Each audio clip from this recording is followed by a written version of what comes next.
અને હવે સીધા જઈશું જ્યાં કૃષિ મંત્રી અને રાજ્ય સરકારના પ્રવક્તા જીતુ વાઘાણી પ્રેસ કોન્ફરન્સ કરી રહ્યા છે। પડ્યો છે ને હાલમાં પણ પડી રહ્યો છે ને આગામી સમયમાં પણ ચેતવણી પણ અપાઈ છે। ગુજરાતની આ ભારે વરસાદની સ્થિતિમાં દેશના સન્માનની વડાપ્રધાન માનની નરેન્દ્રભાઈ મોદી સાહેબે માનની મુખ્યમંત્રી ભૂપેન્દ્રભાઈ સાથે ટેલિફોનિક ચર્ચા કરી છે, પરિસ્થિતિની માહિતી લીધી છે અને કેન્દ્ર સરકાર તરફથી રાજ્ય સરકારને જોઈતી તમામ મદદ એ પૂરી પાડવાની ખાતરી નહીં પણ એ પૂરી પણ પાડી રહ્યા છે।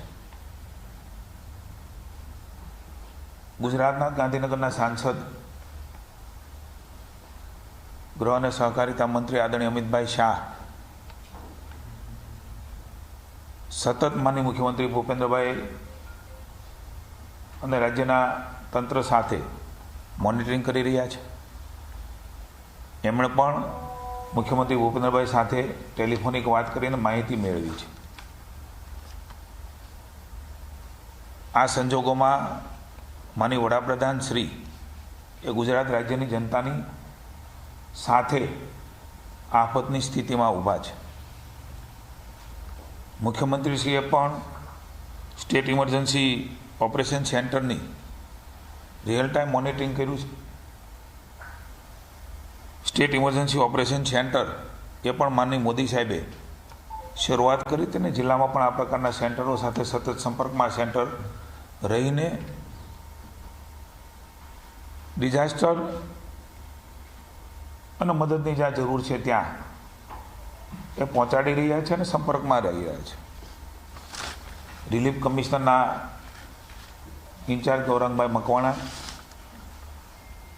GSDMAના CEO ભાઈ શ્રી ધવલભાઈ અને ACS પોતે જયંતિ રવિ મેડમ પણ આ સેન્ટર ઉપર અત્યારે પણ છે, સતત કલેક્ટરો સાથે સંપર્કમાં છે। રાજ્યમાં પણ વરસાદી સ્થિતિ છે ને આગામી સમયમાં હજુ પણ વરસાદ વધારે આવવાની સંભાવનાઓ પણ છે।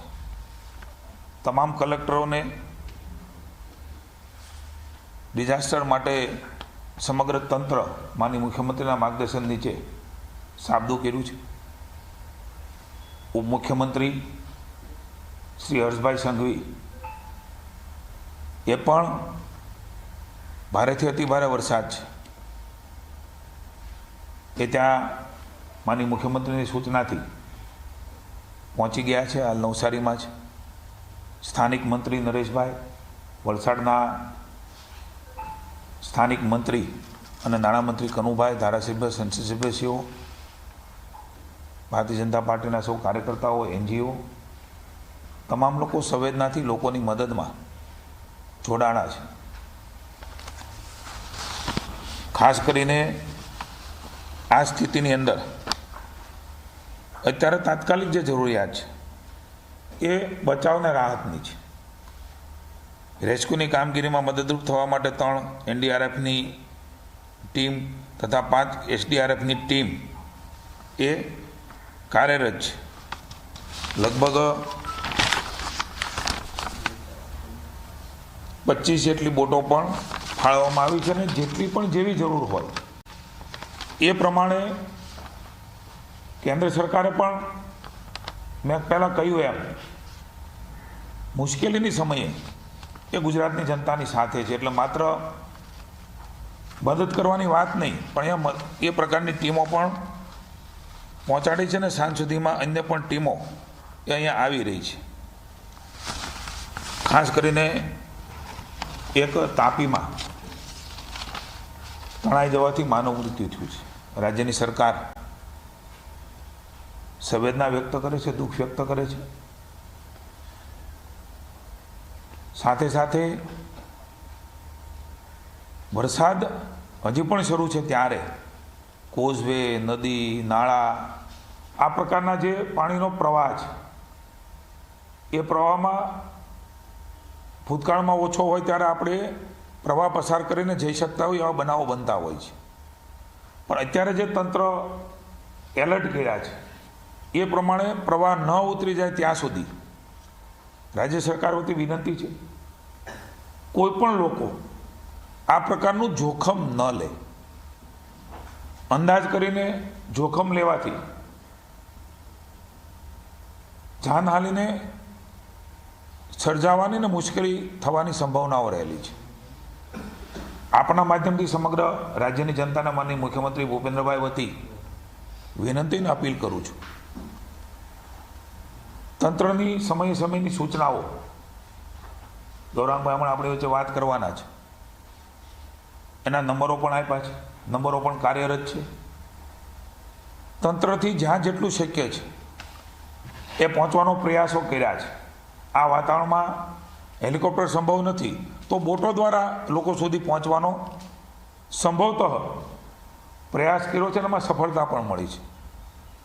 હું જે વિસ્તારમાં અતિભારે વરસાદ થયો છે એ જનતાનો પણ આભાર માનું છું કે એને પણ ખૂબ કોઓપરેટિવ અને સહાય કરી છે.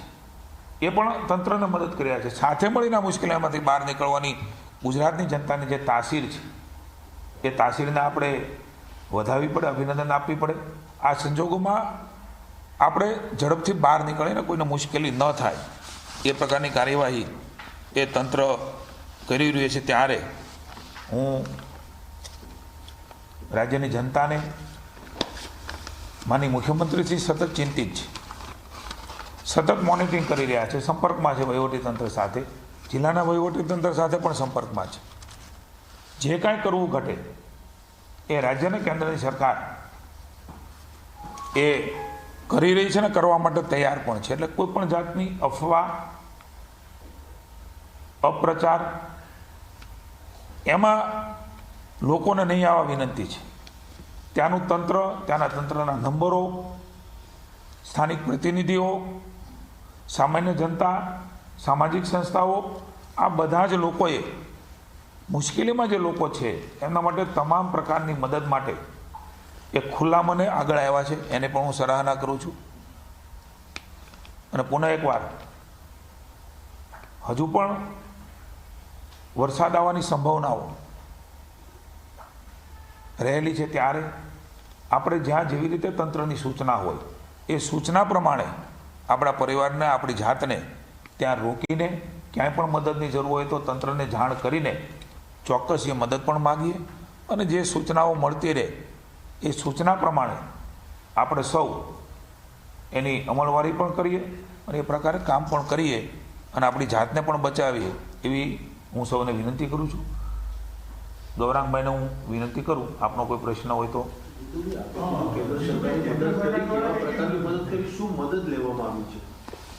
હાલ તો મેં કહ્યું એમ કે બોટો હોય, એનડીઆરએફની ટીમ હોય, મિલિટરીની જરૂર પડે તો એની પણ કેન્દ્ર દ્વારા મોકલવાની તૈયારી છે. એ કદાચ પહોંચશે પણ ખરી. જેવી સ્થિતિ છે અત્યારે તો હાલ બચાવ અને રાહતનું કામ એ પ્રાયોરિટીમાં છે. આપ પણ જાણો છો, આપનો પણ અમે સહકાર માગીએ છીએ. જે પ્રકારની સ્થિતિ છે એ સ્થિતિમાં લોકોના જાનને જોખમ ન થાય એની પ્રાયોરિટી રાજ્ય સરકારની છે. અને એવા વખતે જ્યાંથી જે સંભવતઃ એ કેન્દ્ર સરકાર પાસે જે ટીમો છે એ પણ પહોંચી છે, સાંજ સુધીમાં નવી પણ ડિપ્લોય થવાની છે, અહીંથી પણ ટીમો પહોંચી છે, બોટો પણ આવી રહી છે, સ્થાનિક કક્ષાએ પણ લોકો પોતપોતાની રીતે ગૌરંગભાઈ માહિતી આપે સ્થળાંતર પણ કર્યું છે. તો આપી જોયા જીતુભાઈ વાઘાણી, સરકારના પ્રવક્તા. તેમના દ્વારા આશ્વાસન આપવામાં આવ્યું છે કે જે પણ પરિસ્થિતિ ઊભી થશે તેને પહોંચી વળવા માટે સરકાર તૈયાર છે. મુખ્યમંત્રી સતત નજર રાખી રહ્યા છે, લોકોની ચિંતા કરી રહ્યા છે. પરંતુ કપરી પરિસ્થિતિ છે અને આ કપરી પરિસ્થિતિમાં લોકોના પણ કોઓર્ડિનેશન માટે તેમણે અપીલ કરી છે. લોકોને ઘરની બહાર ન નીકળવા માટે અપીલ